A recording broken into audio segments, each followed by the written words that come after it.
नमस्कार विद्यार्थी मित्रांनो, आज आपण क्लास 12 पेपर फर्स्टचं पहिलं चॅप्टर आहे मॅथमॅटिकल लॉजिक। आता जर आपण विचार केला तर मॅथमॅटिकल लॉजिक बोर्ड एक्झामनुसार त्याला मार्क वेटेज आहे 8 मार्क्सचं। ओके, म्हणजेच तुम्हाला बोर्ड एक्झाममध्ये 8 पैकी 8 मार्क तुम्हाला सहज मिळू शकतात। कारण आता हा जो चॅप्टर आहे ना अतिशय स्कोरिंग आहे आणि महत्त्वाचा आहे, ठीक आहे ना। आता बघा, आपल्याला हा जो चॅप्टर आहे मॅथमॅटिकल लॉजिक मध्ये बघा तुम्हाला लॉजिक म्हणजे काय। आता हा जो वर्ड आहे लॉजिक,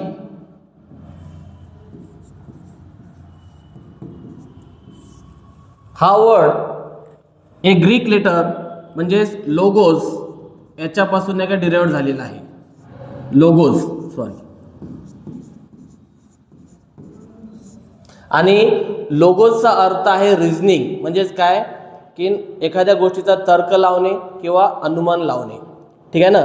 आता बघा, म्हणजेच आपल्याला बघायचं आहे लोगोसचा अर्थ आहे रिझनिंग आणि रिझनिंग म्हणजे असते एखाद्या गोष्टीचा तर्क लावणे किंवा लॉजिक लावणे किंवा अनुमान लावणे, ठीक आहे ना। आता बघा, आपण आपल्या डेली लाईफमध्ये जे काही आपण कम्युनिकेशन करतो in the form of sentences, म्हणजेच काय आपण आपले थॉट इमोशन एक्सप्रेस करतो in the form of sentences. म्हणजेच बघा, सेंटेन्सेस आपल्याला are of 4 types. First one is assertive or declarative sentence, म्हणजेच विधानार्थी वाक्य। Second one is imperative sentence, म्हणजेच order request command. Okay, third one is exclamatory sentence, म्हणजेच उद्गारवाचक वाक्य। याच्या शेवटी काय असतं तुम्हाला माहीत पाहिजे, याच्या शेवटी असतं एक्सक्लेमेटरी साइन, म्हणजे तुम्हाला ओळखायला अतिशय सिंपल। तेच खूप महत्त्वाचं, तुम्हाला एखादा सेंटेन्स दिलेला आहे तर तुम्हाला तो आयडेंटिफाय करता येणं गरजेचं आहे, ठीक आहे ना। फोर्थ वन इज इंट्रॅगेटिव्ह सेंटेन्स, म्हणजेच प्रश्नार्थक वाक्य ज्याच्या शेवटी हा क्वेश्चन मार्क साइन असतो। ओके, आता हा जो 5वा नंबर दिसत आहे हा तुम्हाला नंतर सांगेल मी की मी तिथं लिहिलं का बरं नाही, ठीक आहे ना। आता बघा, हा असर्टिव्ह और डिक्लरेटिव्ह सेंटेन्स म्हणजे विधानार्थी वाक्य ज्याचं आपण ट्रू आहे किंवा फॉल्स आपण सांगू शकतो, ठीक आहे ना। आता याच्यानंतर आपला जो नेक्स्ट टॉपिक आहे तो खूप महत्त्वाचा आहे, तो म्हणजेच काय statement. What is mean by statement? What is mean by statement? Statement is a assertive or declarative sentence. Statement is a assertive or declarative sentence which is either true, एकतर ते ट्रू असतात किंवा फॉल्स असतात, but both not simultaneously. म्हणजेच काय, एकतर ते true राहू शकतात किंवा फॉल्स, ॲट ए टाइम दोघंही ट्रू पण आहे आणि फॉल्स आहे असं होणार नाही। तुम्हाला ॲट ए टाइम एकच सांगावं लागेल, एकतर ते ट्रू असेल किंवा फॉल्स असेल।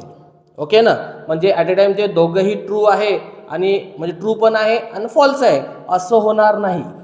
ओके ना, म्हणजे तुम्हाला फक्त ट्रू असेल तर ट्रू, फॉल्स असेल तर फॉल्स। आणि statement is always denoted by small letter PQR। PQR। आता बघा, स्टेटमेंटमध्ये कोणते कोणते वाक्य येतात तुम्हाला ते सुद्धा समजलं पाहिजे। बघा, स्टेटमेंट अशा असतात की ते ट्रू असतात किंवा फॉल्स असतात। अजून universal sentences are always called as a statement. Okay, आणि जे आपले मॅथमॅटिकल इक्वेशन म्हणा किंवा फॉर्म्युले म्हणा आपण त्याला सुद्धा स्टेटमेंटमध्ये घेऊ शकतो। ओके ना, तुम्हाला त्या गोष्टी समजणं गरजेचं आहे। फॉर एक्झाम्पल, पी नावाचं एक आपण स्टेटमेंट केलं, स्मॉल पी। ओके, तर काय राहील बघा, milk is white, milk is white, this is the statement. एखादा आपण क्यू नावाचं स्टेटमेंट घेऊ शकतो, 2 is only even prime number. Okay, एक तुम्ही आर नावाचं स्टेटमेंट घेऊ शकता, ऑर स्टेटमेंट आपण घेतलेलं आहे 5 is even number. 5 is even number. आता बघा याच्यामध्ये तुम्हाला कोण ट्रू आहे कोण फॉल्स आहे समजणं गरजेचं आहे. आता मिल्क इज व्हाईट म्हणजे काय, हा ट्रू आहे. ट्रू असेल तर आपण त्याला लिहिणार, जर समजा एखादं स्टेटमेंट ट्रू असेल तर त्याची ट्रूथ व्हॅल्यू आपण लिहितो कॅपिटल टी नी. ओके बघा 2 is only even prime number. आता तुम्हाला हा प्राईम नंबर म्हणजे काय हे समजणं गरजेचं आहे. जर तुम्हाला प्राईम नंबर समजत नसेल तर तुम्हाला त्याचं उत्तर देता येणार नाही. ठीक आहे ना. बघा 2 is only even prime number. आता आपल्याला माहित आहे इवन नंबर सर्वांना माहित आहे की ज्याला आपण 2 ने भाग देऊ शकतो किंवा आपण त्याला 2 ने डिवाइड करू शकतो. इथे बघा प्राईम नंबर म्हणजे काय, अशा संख्या की त्या संख्येला 1 ने आणि त्याच नंबरने डिवाइड करता येतो. 1 ने आणि त्याच नंबरने आपण त्याला डिवाइड करू शकतो, अशा संख्येला आपण प्राईम नंबर म्हणतो. आता प्राईम नंबर हे तुमच्या ऑलवेज ऑड नंबर असतात. फक्त 2 ही अशी संख्या की ती कशी आहे, इवन आहे, बट ती कशी आहे, प्राईम आहे. म्हणून हे काय आहे तुमचं स्टेटमेंट ट्रू आहे. ओके. आणि थर्ड वन आर नावाचा 5 इज इवन नंबर. आता दिस इज अ स्टेटमेंट, हे स्टेटमेंट आहे बट कसं आहे, फॉल्स आहे. कारण आपल्याला माहित आहे 5 कसा आहे आपला, हा ऑड नंबर आहे, पण इथे त्यांनी म्हटलेला इवन आहे म्हणजे काय झाला, हा इथे फॉल्स झालेला आहे. फॉल्स असेल तर त्याची आपण ट्रूथ व्हॅल्यू एफ लिहिणार. बघा जर समजा ट्रू असेल तर त्याची ट्रूथ व्हॅल्यू आपण लिहिणार आहे कॅपिटल टी.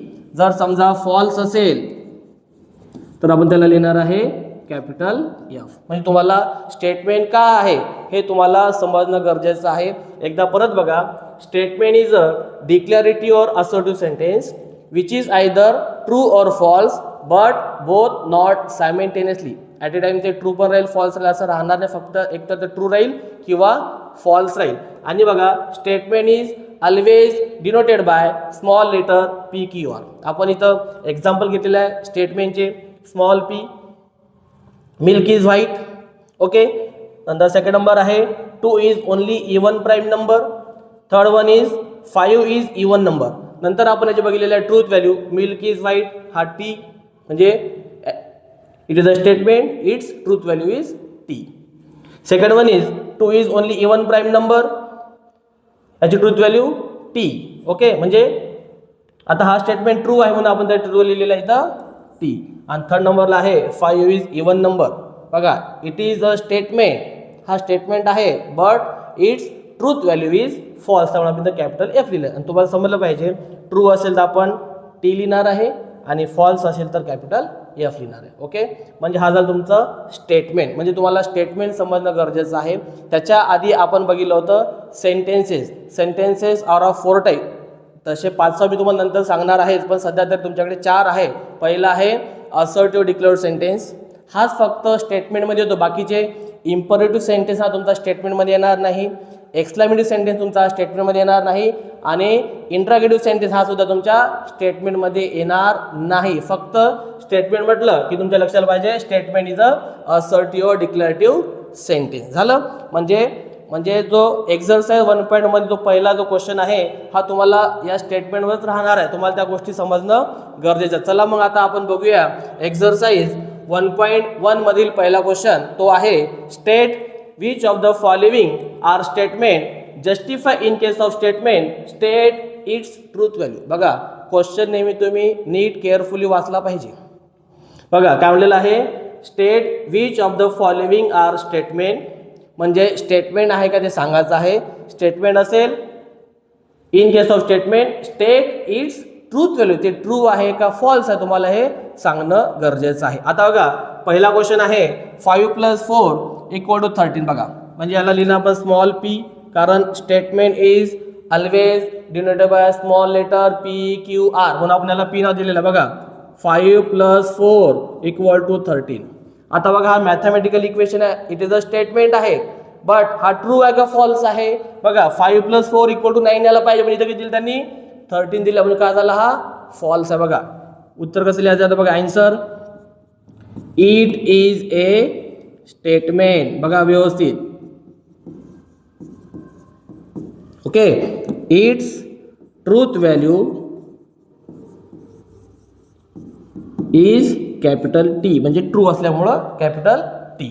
आता हा झाला फर्स्ट वाला, ठीक आहे ना. आता सेकंड वाला बघा, स्मॉल पी x-3 = 14. बघा आता हा सुद्धा मॅथमॅटिकल इक्वेशन आहे, बट इथे बघा तुमच्या लक्षात येईल आता, ठीक आहे ना. इथे काय लक्षात येईल तुमच्या, x-3 = 14 आहे. याच्यामध्ये तुम्हाला x ची व्हॅल्यू माहिती आहे, तुम्हाला इथे व्हेरिएबल आहे x. ज्या ठिकाणी x किंवा y किंवा कुठलाही व्हेरिएबल असेल तर त्याची जर किंमत गिवन नसेल तर त्याला म्हणतो आपण नेहमी ओपन सेंटेन्स. बघा ओपन सेंटेन्स, बघा मी तुम्हाला म्हटलं होतं ना की आता आपल्याकडे 4 आहे, पाचवा मी तुम्हाला नंतर सांगणार आहे, तोच हा पाचवा आहे ओपन सेंटेन्स. ओपन सेंटेन्स काय असते, असं सेंटेन्स आहे ज्याची ट्रूथ व्हॅल्यू हे पर्सन टू पर्सन किंवा अकॉर्डिंग टू गिवन कंडिशननुसार चेंज होत असते. त्याला म्हणतो आपण ओपन सेंटेन्स, म्हणजे ज्याची ट्रूथ व्हॅल्यू हे पर्सन टू पर्सन किंवा अकॉर्डिंग टू गिवन कंडिशननुसार चेंज होत असते. त्याला म्हणतो आपण open sentence. For example, Chinese food is very tasty. Chinese food is very tasty. आता चायनीज फूड जर एखाद्याला आवडत असेल तर ते म्हणेल सर हो, it is a true, it's truth value true. जर समजा एखाद्याला चायनीज फूड आवडतच नसेल, तो काय म्हणणार, सर फॉल्स, हे तर फॉल्स आहे सर, मला आवडत नाही, म्हणजे हा फॉल्स झाला. म्हणजे हे त्या व्यक्तीच्या चवीनुसार ते आपण तिथं ट्रू फॉल्स सांगत आहे. तसंच आपण म्हटलं होतं ना की तुम्हाला मी सांगणार आहे जो 5 नंबरचा आहे तो कोणता आहे, इथं ओपन सेंटेन्स. ओपन सेंटेन्सेस म्हणजेच काय, याची ट्रूथ व्हॅल्यू आपण एक्झॅक्ट सांगू शकत नाही, ती पर्सननुसार किंवा अकॉर्डिंग टू गिवन कंडिशननुसार चेंज होत असते. ठीक आहे ना, त्याला म्हणतो आपण ओपन सेंटेन्स. बघा आता हा जो क्वेश्चन आहे x-3 = 14, याच्यात काय आलं, आता x ची तुम्हाला किंमत दिली नाही, आपण x ची व्हॅल्यू काय घेऊ शकतो, आपण x व्हॅल्यू जर समजा 1 घेतली तर काय लक्षात आपल्या इथं, x1 - 3 आन्सर किती येत आहे -2, म्हणजे 14 आलं का नाही. म्हणजे जर समजा आपण x ची व्हॅल्यू जर आपण या ठिकाणी x ची व्हॅल्यू जर समजा आपण या ठिकाणी 1 घेतो -2 येतो, म्हणजे काय झालं, फॉल झाला. तेच जर समजा आपण इथे x ची व्हॅल्यू पुट x = मी समजा इथे ठेवलेलं आहे 17, तर काय होईल 17 - 3 = 14. बघा 14 आता ट्रू झालं, म्हणजे त्या x च्या किमतीवर डिपेंड आहे. x वेळेला आपण काय ठेवत आहे, x ची जर किंमत आपण 1 ठेवली तर -2 म्हणजे फॉल्स होत आहे, आणि जर x ची किंमत जर समजा आपण 17 ठेवलं काय होत आहे, तो ट्रू होत आहे. म्हणजे ह्या x च्या व्हॅल्यू डिपेंड आहे. ठीक आहे ना, म्हणून आपण याला काय म्हणणार आहे, बघा इथं आपण म्हटलं होतं हा p न लिहिता आपण त्याला इथं व्यवस्थित बघा इथे काय होईल, it is not a statement. बघा it is not a statement.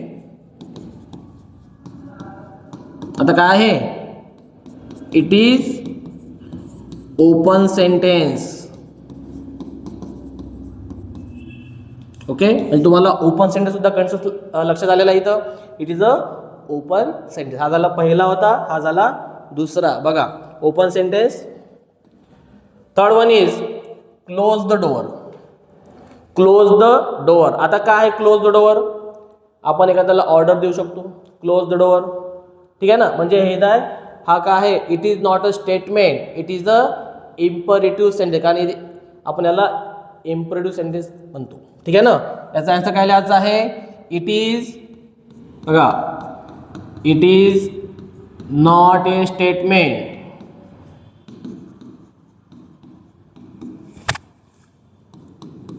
It is imperative sentence. Okay, चला आता 4 नंबरचा question. 0 is a complex number. 0 is a complex number. आता बघा 0 is a complex number. Complex number हा मॅथमॅटिकल सेंटेन्स आहे, म्हणजे हा झाला स्टेटमेंट तर आहेच. म्हणजे काय लिहायचं आपल्याला, इट इज अ स्टेटमेंट. बघा व्यवस्थित, इट इज ए स्टेटमेंट. आता राहिला प्रश्न, हा ट्रू आहे का फॉल्स आहे. तर तुम्हाला माहिती पाहिजे कॉम्प्लेक्स नंबरचा कन्सेप्ट आपण क्लास 11 मध्ये बघितलेला आहे. कॉम्प्लेक्स नंबर म्हणजे काय असते? Complex number in the form of z equal to a plus i b. z equal to a plus i b. हा जो a आहे तो आहे रिअल पार्ट आणि हा जो b आहे ज्याच्यासोबत आय असते लिहून म्हणजे इमॅजिनरी पार्ट, आणि a प्लस आय बी म्हणजेच काय? Real plus imaginary equal to complex number. जर समजा आपण इथे a इक्वल टू 0 असेल आणि b इक्वल टू 0 असेल, काय होईल बघा? z is equal to 0 plus i 0 म्हणजे शेवटी काय आला? हा 0. म्हणजे 0 हा कॉम्प्लेक्स नंबर आहे. त्यामुळं इट्स ट्रूथ व्हॅल्यू बघा, स्टेटमेंट असेल तर आपल्याला त्याची ट्रूथ व्हॅल्यू लिहायची आहे. It's truth value is true म्हणजेच कॅपिटल T. ओके, हा झाला 4था नंबर क्वेश्चन. नेक्स्ट क्वेश्चन बघा आता. Please get me breakfast. Please काय झालं आहे? इट इज अ, बघा प्लीज आला, ऑर्डर आला, रिक्वेस्ट आली, कमांड आली, तर तो असतो इम्परेटिव्ह सेंटेन्स म्हणजे हा स्टेटमेंट नाही. तर काय लिहायचं उत्तर बघा, आन्सर काय लिहायचं? It is not a statement.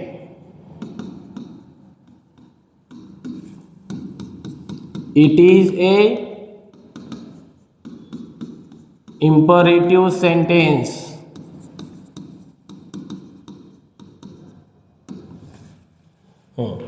आता नेक्स्ट आहे question number 6.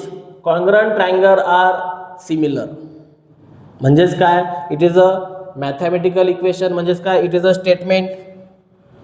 It is a statement. आता याची ट्रूथ व्हॅल्यू आता तुम्हाला माहित आहे, जर समजा एखादा ट्रायंगल आहे,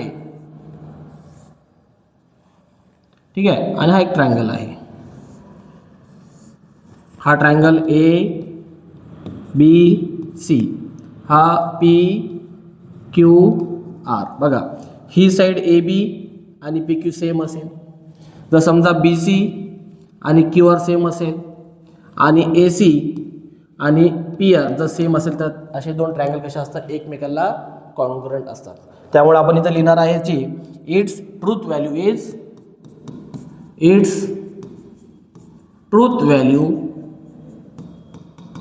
ट्रू म्हणजेच capital T. Okay, next question बघा.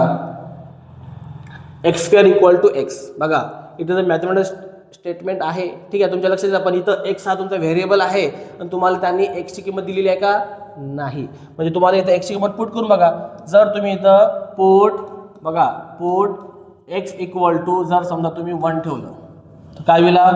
1² इज इक्वल टू 1 म्हणजेच 1 इक्वल टू 1 म्हणजे हा ट्रू होत आहे ना, इक्वल होता ना, हा ट्रू होत आहे. जर समजा तुम्ही पुट x इक्वल टू 2 ठेवलं तर काय होईल? 2² इक्वल टू 2 म्हणजे 4 इक्वल म्हणजे 2 इक्वल आला का? हा झाला फॉल्स. म्हणजे काय झालं? एक्सच्या व्हॅल्यूवर डिपेंड आहे आपण एक्सची किंमत काय ठेवत आहे. म्हणजे काय झालं? याची आपण ट्रूथ व्हॅल्यू चेंज होत आहे. म्हणजेच याला काय म्हणतो आपण? It is not a statement. It is not a statement. It is open sentence. Okay, open sentence. Next one is a quadratic equation cannot have more than 2 roots. It is a mathematical sentence. याला आपण काय म्हणू शकतो? It is a statement. हे तर statement आहे. Okay, आता true आहे का फॉल्स आहे? आता quadratic equation in the form of असतो नेहमी ax² plus bx plus c equal to 0. हा क्वाड्रॅटिक इक्वेशन आहे आणि हा क्वाड्रॅटिक इक्वेशन नेहमी फॅक्टर 2च पडायच्या जास्त पडू शकत नाही. त्यामुळं its truth value is true म्हणजेच capital T. Okay, next question. Do you like mathematics? Question mark. बघा लास्ट मध्ये काय दिलं त्यांनी तुम्हाला? इथे त्यांनी तुम्हाला दिलेला आहे क्वेश्चन मार्क. म्हणजे तुमच्या लक्षात आलं पाहिजे it is A interrogative sentence. ठीक आहे ना. बघा, it is not a statement.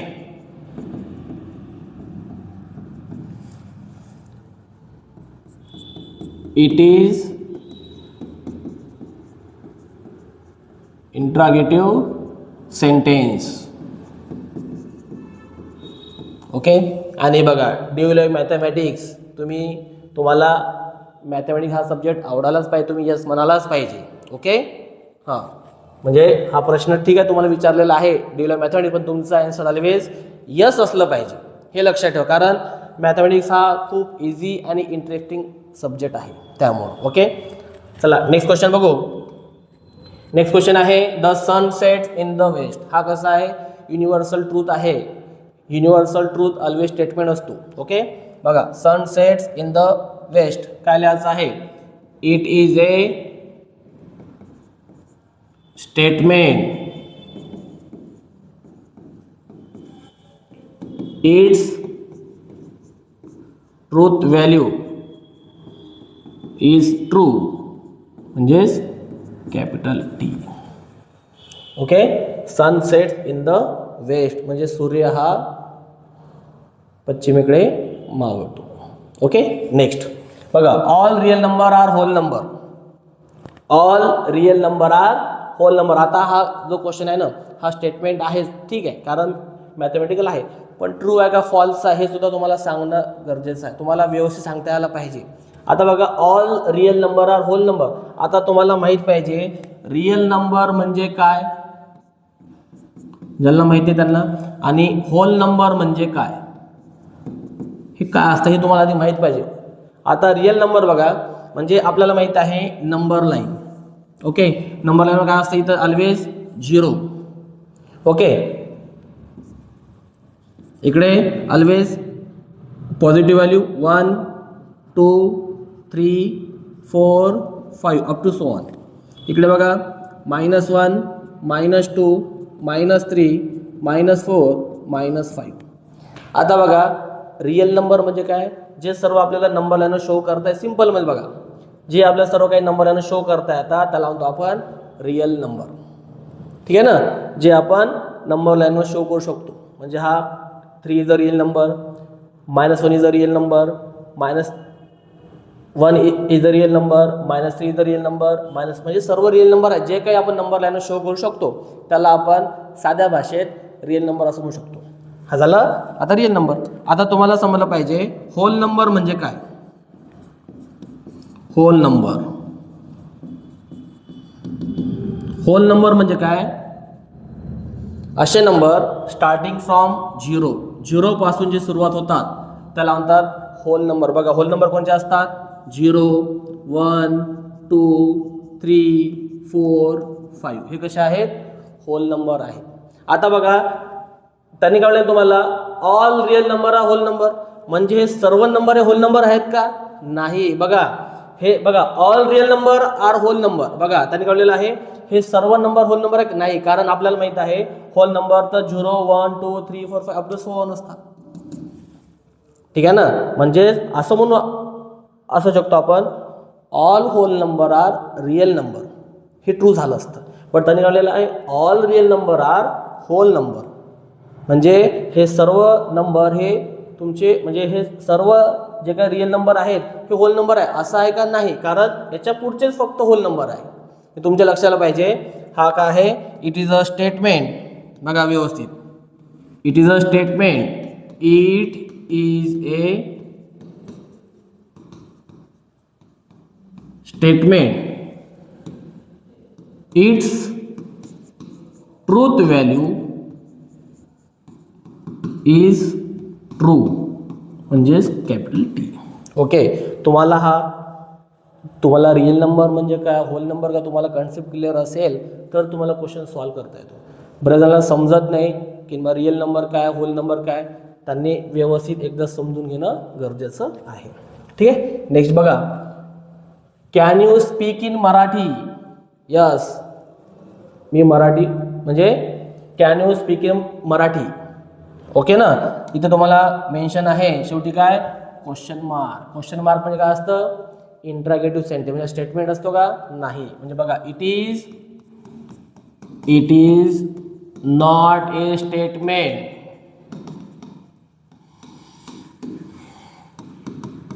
It is A interrogative sentence. Okay, next one. x² - 6x - 7 = 0.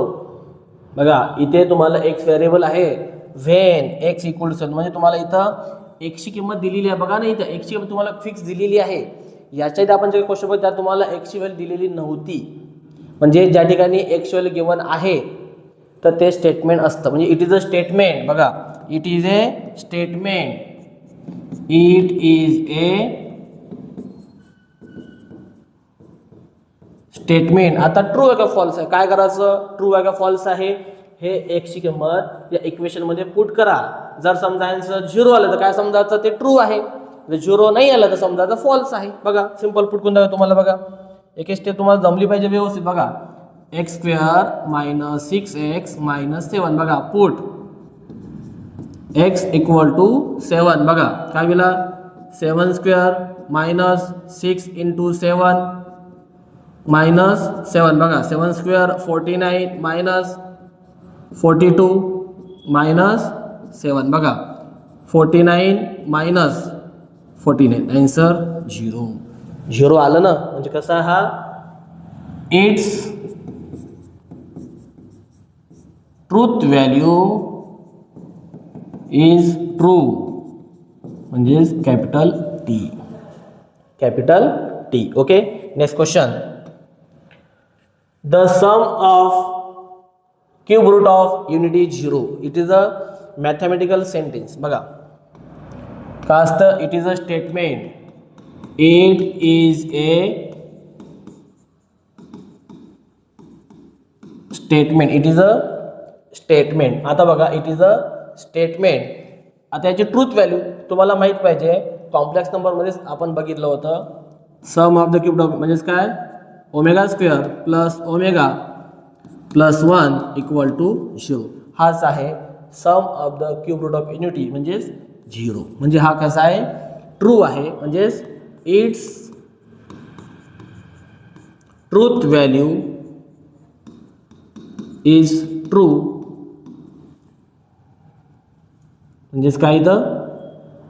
Capital T. Okay, आणि हा शेवटचा क्वेश्चन आहे. It rains heavily. म्हणजे तिथं मेन्शन केलं नाही की पाऊस कसा येत आहे, कधी येत आहे, असं काही मेन्शन केलं नाही आहे त्यांनी. किंवा इट रेन्स हेवीली म्हणजे खूप जोराचा पाऊस आहे. म्हणजे त्यांनी म्हणत जोराचा पाऊस आहे. जर समजा पाऊस एकदम स्लोवाला असेल तर ठीक आहे ना. म्हणजे त्या ठिकाणी असं मेन्शन नाही. म्हणजे ट्रू आहे किंवा फॉल्स असं आपल्याला सांगता येते. म्हणजे चेंज होऊ शकते कंडिशननुसार. तर त्यालाच म्हटलं आपण इथे. म्हणजे it is not a state. It is not a statement. काय? It is open sentence. Okay, म्हणजे तिथं मेन्शन नाही आहे पाऊस म्हणजे कसा येत आहे, कधी येत आहे. म्हणजे तो असं काही मेन्शन नाही. स्पेसिफिक असं मेन्शन केलं की पाऊस कसा आहे. म्हणजे फक्त त्यांनी म्हटलेला इट रेन्स हेवीली म्हणजे पाऊस जोराचा येत आहे बा, संपला विषय. त्यामुळं हा it is a open sentence. Okay, आता बघा आपण एक्झरसाइज 1.1 मधील पहिला क्वेश्चन बघितला आहे. त्याच्यात आपण टोटल 15 क्वेश्चन आहे आणि सर्वांचे आपण आन्सर बघितलेले आहेत. तुम्हाला याच्यात कुठे काही अडचण असेल, ठीक आहे ना, कुठे काही डाऊट आला असेल तर तुम्ही कमेंट करू शकता. ठीक आहे ना. म्हणजे तुम्ही मला सांगू शकता कमेंट करून, सर आम्हाला इथे जे डाऊट आलेला आहे, सर आमचं क्लिअर झालेलं नाही हा टॉपिक. म्हणजे एखादा क्वेश्चन नाही समजला तर तुम्ही तिथे विचारू शकता. कारण तुम्हाला समजणं गरजेचं आहे. आपला उद्देश तोच आहे की तुम्हाला प्रत्येक क्वेश्चन हा समजणं गरजेचं आहे. झालं. आता बघा हा झालं स्टेटमेंट विषयी आपण बघितलेला आहे. म्हणजे आज आपण जो टॉपिक बघितलेला त्यात काय होतं, सुरुवात आपण केली होती मॅथमॅटिकल लॉजिक. लॉजिक म्हणजेच काय? एक ग्रीक वर्ड आहे लोगोस. तिथून आपला हा लॉजिक वर्ड आपण डिराईव्ह केलेला आहे. आणि लोगोसचा अर्थ असते रिझनिंग म्हणजे तर्क लावणे, वितर्क लावणे. म्हणजे आपल्याला जे काही आपल्या डेली लाईफमध्ये बोलायचं आहे in the form of sentences, म्हणजे आपण जे काही आपले थॉट इमोशन आपण जे काही एक्सप्रेस करत आहे in the form of sentences. आपण म्हटलं होतं sentences are of 4 type, assertive, declarative, second one is imperative, third one is exclamatory, fourth one is interrogative आणि जो पाचवा आहे तो होता ओपन सेंटेन्स. ठीक आहे ना. नेक्स्ट मग आपण म्हटलं होतं what is mean by statement.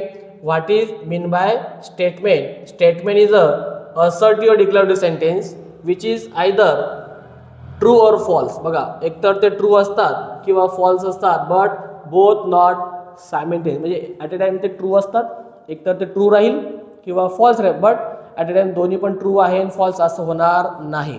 कारण ज्या ठिकाणी ट्रू आहे, फॉल्स आहे, फॉल्स आहे, ट्रू आहे, तर त्या ठिकाणी आपण म्हणतो त्याला ओपन सेंटेन्स. बघा statement is always denoted by small letter PQR. बघा P milk is white, milk is white म्हणजे याची ट्रूथ व्हॅल्यू ट्रू असल्यामुळे आपण त्याला ते कॅपिटल T लिहिलेलं आहे. 2 is only even prime number, हा सुद्धा स्टेटमेंट आहे, याची ट्रूथ व्हॅल्यू कॅपिटल T. आणि R घेतला आपण 5 इज इवन नंबर.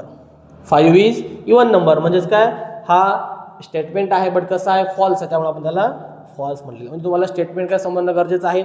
आणि तोच आपला एक्झरसाइज 1.1 मला पहिला क्वेश्चन तोच आहे की तुम्हाला स्टेटमेंट असेल तर त्याचे ट्रूथ व्हॅल्यू काय आहे तुम्हाला ते जस्टिफाय करणं गरजेचं. म्हणजे आपली पहिल्या एक्झरसाइजचा पहिला क्वेश्चन आपण इथे आपण बघितलेला आहे. तर तुम्हाला समजणं असेल तर कमेंटमध्ये मला सांगू शकता, की काही अडचण असेल ते सुद्धा तुम्ही मला सांगू शकता. ओके. आता बघा जो आपला नेक्स्ट टॉपिक आहे तो टॉपिक बघा कुठला आहे, logical connectives, simple and compound statement. आता बघा लॉजिकल कनेक्टिव्ह्ज बघायचं आपल्याला, आता सिंपल आणि कंपाऊंड स्टेटमेंट सुद्धा बघायचं आहे. आता सिंपल स्टेटमेंट म्हणजे काय, जस्ट एखादं सिंपल स्टेटमेंट. जसं आपल्याला माहित आहे स्टेटमेंट दाखवतो आपण P न.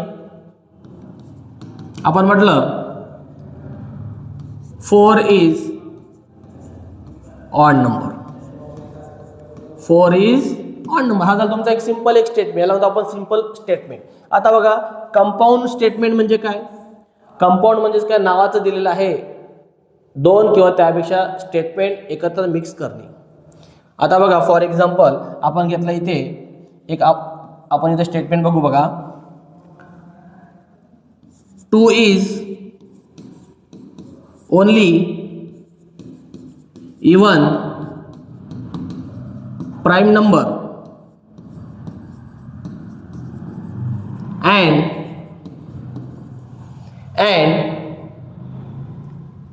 5 is odd number. 5 is odd number. बघा आता काय केलं, आता इथे मी कंपाऊंड म्हणजे काय, 2 स्टेटमेंट घेतले मी. बघा इथे काय केलं मी, आता 2 स्टेटमेंट घेतले. हा एक स्टेटमेंट घेतला 2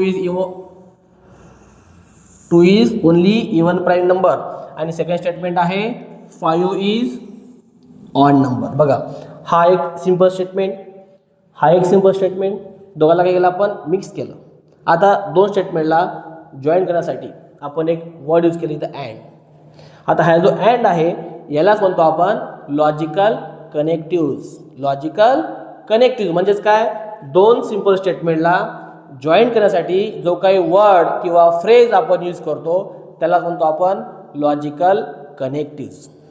ओके. म्हणजेच बघा हा इथे जर आपण इथे विचार केला, P कोण आहे तुमचा, 2 is only even prime number. Okay. आणि Q काय आहे, 5 इज ऑड नंबर. ठीक आहे. हे 2 सिंपल स्टेटमेंट आहे, दोघांना आपण जॉईन. बघा अँडच्या आधी असते त्याला आपण P म्हणायचं, अँडच्या नसते त्याला आपण Q म्हणायचं. आणि हा जो अँड आहे त्यालाच आपण म्हटलेला आहे लॉजिकल कनेक्टिव्ह्ज. ओके. म्हणजे तुमच्या लक्षात आलं, कंपाऊंड स्टेटमेंट हा सिंपल स्टेटमेंटला 2 सिंपल स्टेटमेंट त्याला जॉईन केला आपण एखाद्या वर्डनी, त्याला म्हणतो आपण लॉजिकल कनेक्टिव्ह. आणि हा जर पूर्ण स्टेटमेंट तयार झाला यालाच म्हणतो आपण कंपाऊंड स्टेटमेंट. बघा ना, हा सिंपल जॉईन करून तुमचं काय झालं, दोन स्टेटमेंट मिक्स केले, त्यानंतर आपण कंपाऊंड स्टेटमेंट, दोन किंवा दोनपैकी जास्त सुद्धा आपण स्टेटमेंट त्यामध्ये मिक्स करू शकतो.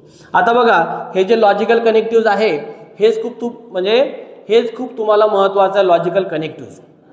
कारण हे जे लॉजिकल कनेक्टिव्ह आहे ज्याच्यावर तुमचा एक्झरसाइज 1.1 मधला किंवा एक्झरसाइज 1.2 म्हणजे पुढचे topic totally depend on this logical connective. तुम्हाला हे खूप महत्त्वाचं आहे. आता लॉजिकल कनेक्टिव्ह तुम्हाला समजून घेणं गरजेचं आहे. आता बघा, logical connective are of 5 types. Logical connective are of 5 types. Okay, तर चला बघा, आता पहिला जो लॉजिकल कनेक्टिव्ह आहे तो आहे conjunction.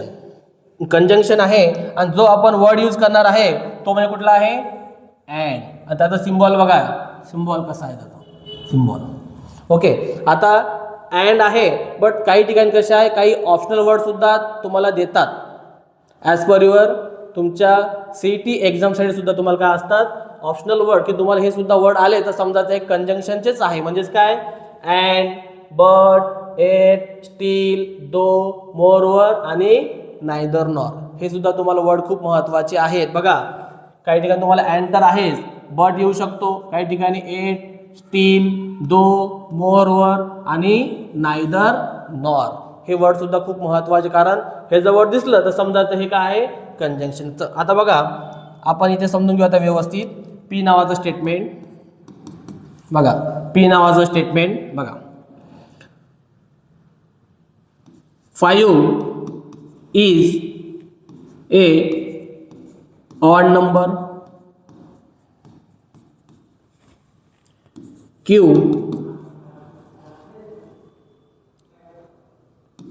(14) is a composite number. बघा, मी काय केलं, एक स्टेटमेंट P घेतला, एक स्टेटमेंट Q घेतला. ओके ना. आता या दोघांना काय केलं मी, जॉईन केल्यानंतर बघा आता काय होईल, 5 is a odd number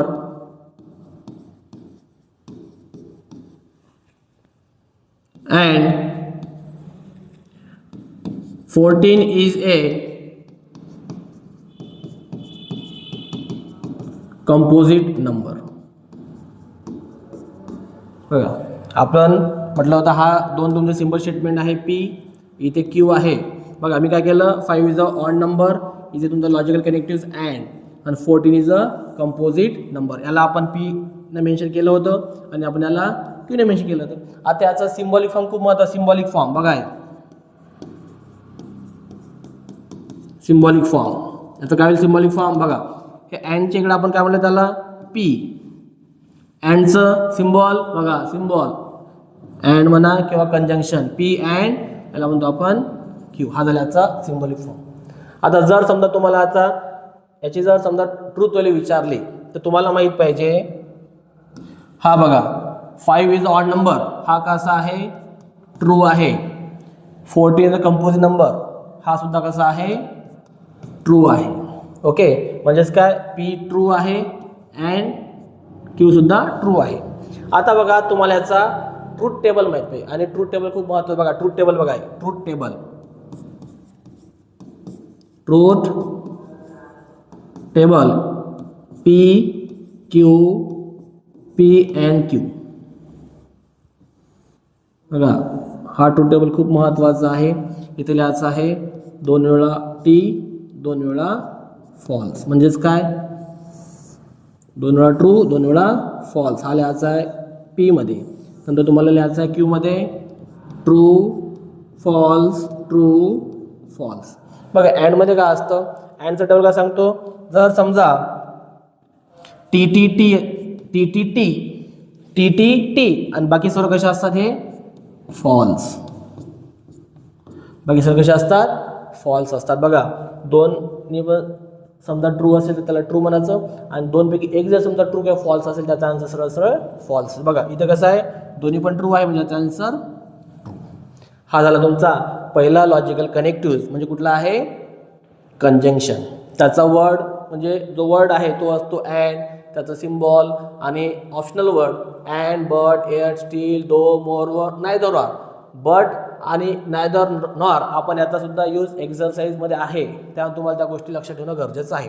आता बघा सेकंड वन कोणचं आहे. आता बघा सेकंड वन कुठला आहे. डिसजंक्शन. त्याचा वर्ड तो ऑर आणि सिम्बॉल बघा व्ही सारखा. सिम्बॉल कसा आहे बघा. सिम्बॉल बघा व्ही सारखा. ठीक आहे. इथे बघा आता फॉर एक्झाम्पल बघा तुमच्या लक्षात येईल आता इथे स्काय इज ब्ल्यू और milk is white. Sky is blue और मिल्क इज व्हाइट. बघा इथे वर्ड यूज कोणता झालेला आहे ऑरच्या आधी कोणचा असेल तुमचा पी. ओके पी म्हणजे काय येईल तुमचा स्काय इज ब्ल्यू. बघा ऑर नंतर काय घ्यायचं नेहमी क्यू घ्यायचा.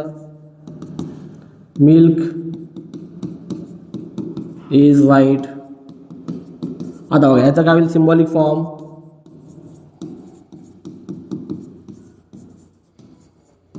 बघा. याच्यासाठी आपण काय घेतलेलं आहे पी. ऑर साठी सिम्बॉल हे सिम्बॉल आणि यासाठी आपण काय घेतलेलं आहे क्यू.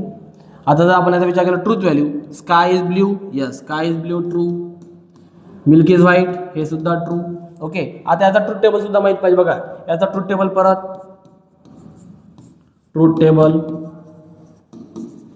इथे पी क्यू पी और क्यू. बघा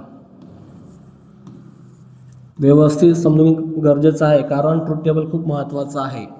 ठीक आहे.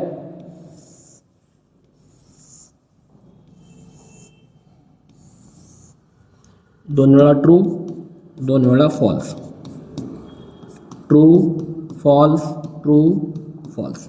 आता बघा अँडच्या टेबलमध्ये का ऑरच्या टेबलमध्ये काय असतं एफ एफ एफ.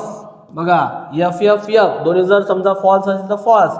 बाकी सर्व कशा असतात याच्यामध्ये बाकी सर्व ट्रू असतात. हे बघा व्यवस्थित एफ एफ एफ बाकी सर्व ट्रू. ऑर मध्ये बघा व्यवस्थित दोन्ही पण फॉल्स असेल तर फॉल्स बाकी सर्व ट्रू. म्हणजे एक ट्रू एक फॉल्स असेल तरी सुद्धा ट्रू. दोन्ही ट्रू असतील तर ट्रू किंवा एक फॉल्स एक true true false T T म्हणजे ट्रू. फक्त काय लक्षात ठेवा तुम्हाला एफ एफ एफ बाकी सर्व ट्रू. ओके हा झाला तुमचा. आता बघा इथे काय आहे पी तुमचा ट्रू और टी टी और टी. बघा टी और टी यांचं तुमचं ट्रू म्हणजे याची जे ट्रूथ व्हॅल्यू काय तुमच्या इथं ट्रू आलेलं आहे. हा झाला तुमचा सेकंड नंबरचा लॉजिकल कनेक्टिव्ह म्हणजेच काय डिसजंक्शन. त्याचं सिम्बॉल ऑर म्हणजे त्याचा वर्ड ऑर आणि सिम्बॉल व्ही सारखा. ओके. थर्ड वन इज कुठला आहे कंडिशनल म्हणजेच काय सिंगल इम्प्लिकेशन. ठीक आहे ना. आणि जो वर्ड आहे तो वर्ड कोणता इथे आहे इफ देन. बघा इफ आणि देन म्हणजे जो काही स्टेटमेंट आहे त्याची सुरुवात नेहमी इफ न होईल आणि देन म्हणजे इफ आणि देन. इथे बघा त्याचा जो सिम्बॉल आहे ओके म्हणजे सिंगल इम्प्लिकेशन किंवा कंडिशनल. आता बघा फॉर एक्झाम्पल इथे बघा व्यवस्थित आता if 2 into 4 equal to 8 then 2 plus 4 equal to 6. 2 into 4 equal to 8 then 2 plus 4 equal to 6. आता बघा इफ नंतर जो काही स्टेटमेंट आहे बघा इफ नंतर ह्या घ्यायचा पी मध्ये. बघा इफ नंतर आले असतो पी काय तर 2 into 4 equal to 8 आणि देन नंतर बघा हा देन आहे याच्यानंतर काय घ्यायचं तुम्हाला नेहमी क्यू घ्यायचा आहे. काय असतो 2 plus 4 equal to 6. आता जर आपण बघितलं symbolic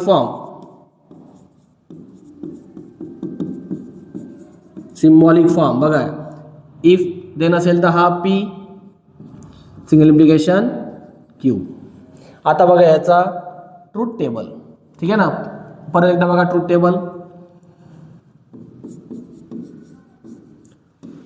table of single implication P Q P single implication Q. बघा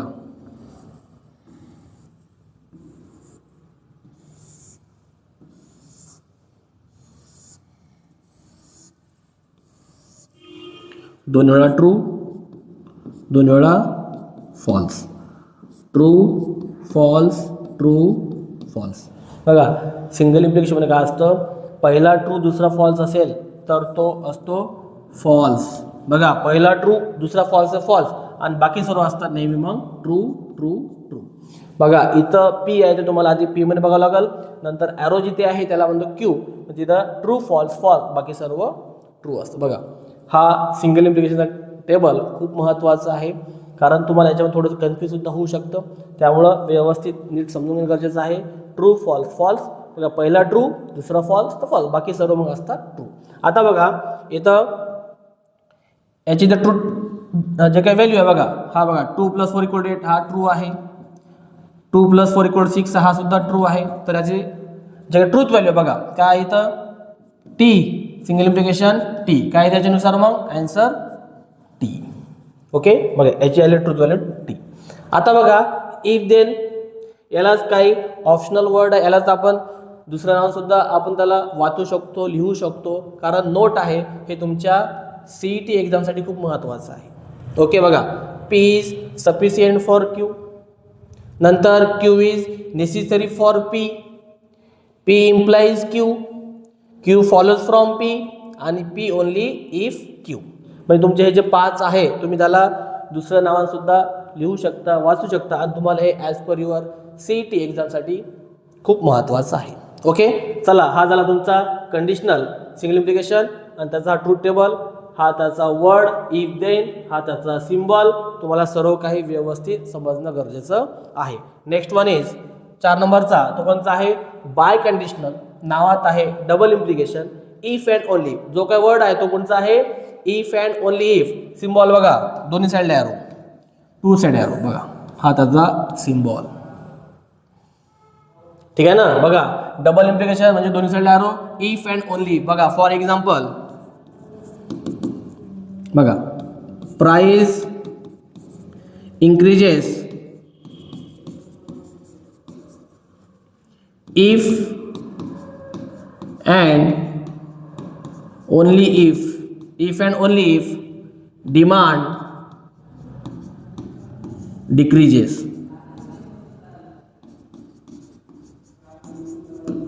ओके बघा आता इथे हा इफ अँड ओनली तुमचा वर्ड दिसत आहे क्लिअरली तुम्हाला. If and only if clear. याच्या आधी असं त्याला लिहायचं आपण P काविला price increases,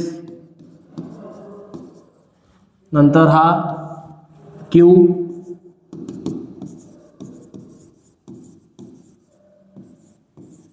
demand decreases, sorry symbolic form काय बघा सिम्बॉलिक फॉर्म. याच्यासाठी पी, याच्यासाठी जो आपला सिम्बॉल तो आहे डबल एन ॲरो, नंतर क्यू. ओके आता बघा याचा ट्रूथ टेबल बघा काय आहे P Q, P double implication Q. काय लिहितं बघा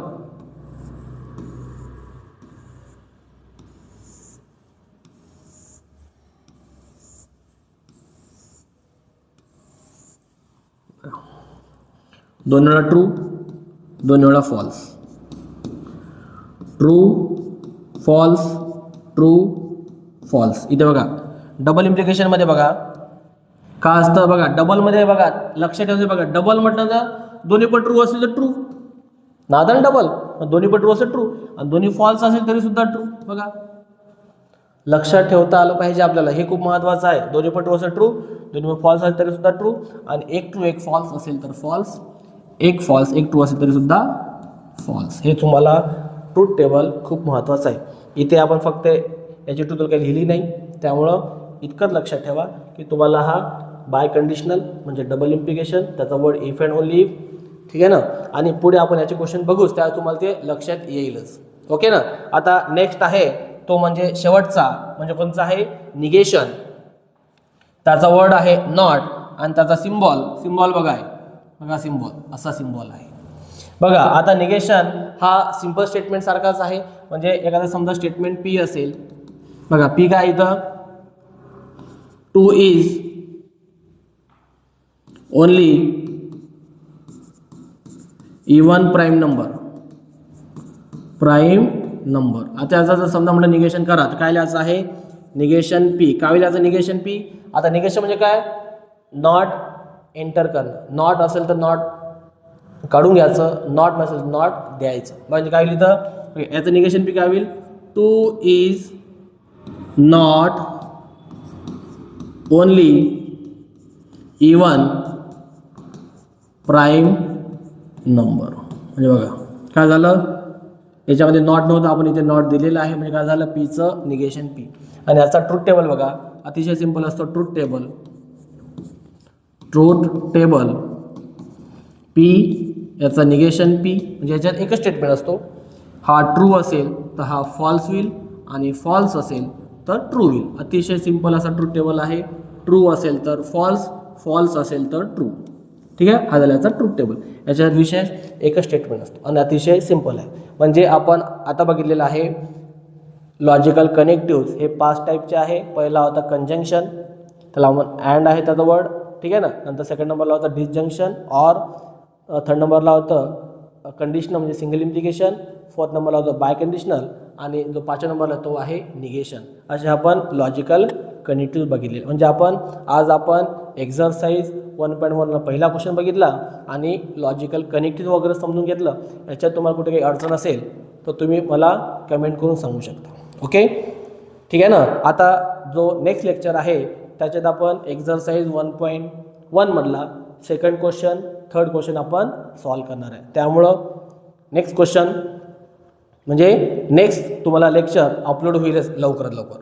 त्यामुळं तुम्हाला समजलं असेल तर चॅनलला लाईक सबस्क्राईब करा. Okay thank you.